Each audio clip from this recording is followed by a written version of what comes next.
আজকে দার্জিলিংয়ে একটা সুন্দর থাকার জায়গার খোঁজ দিয়ে আপনাদের নমস্কার। নোম্যাডিক সায়েন্সের চ্যানেলের আরও একটি ভিডিওতে আপনাদের সকলকে স্বাগত। উইকেন্ডে পাহাড়ে গেছেন সুন্দর কয়েকটা দিন কাটাতে, তার জন্য একটা সুন্দর রুমেরও তো প্রয়োজন।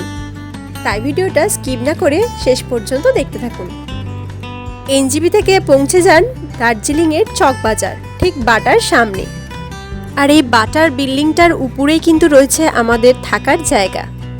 এই বিল্ডিংটির ডান দিক দিয়ে কয়েকটা সিঁড়ি উঠে গেছে, সেখান দিয়ে উঠে গেলেই হোটেলটির মেন এন্ট্রেন্স।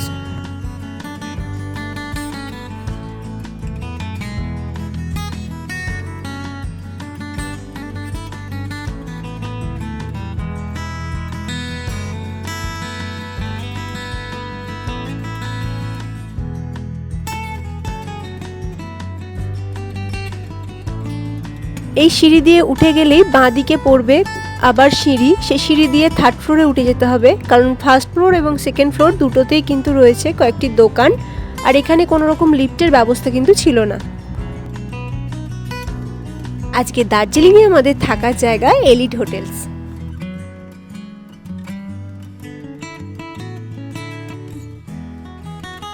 হোটেলে চেক ইনের সমস্ত ফর্মালিটি কমপ্লিট করে আমাদের রুম দেওয়া হলো, এবং রুমে ঢোকার আগেই হোটেলের বারান্দার জানলা দিয়ে এরকম সুন্দর একটা ভিউ চোখে পড়ল। এই রাস্তাটা ধরে সোজা চলে গেলে ওই দূরে দেখা যায় ট্যাক্সি স্ট্যান্ড, আর এই ওপরের দিকে হলো দার্জিলিং এর ফেমাস ম্যাল, যেটা এখন মেঘেতে ঢেকে গেছে।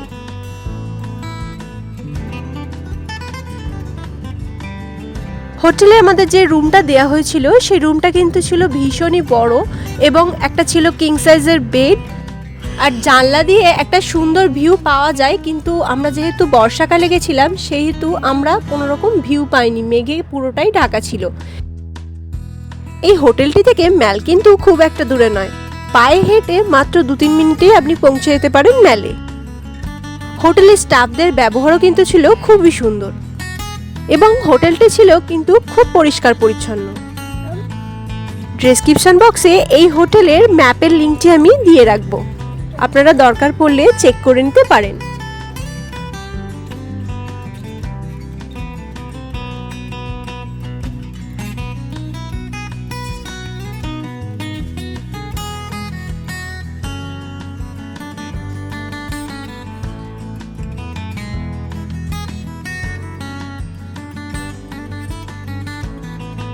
জানলা দিয়ে নিচে দেখলেই একদম কিন্তু চকবাজারের মার্কেটটি আপনি দেখতে পাবেন।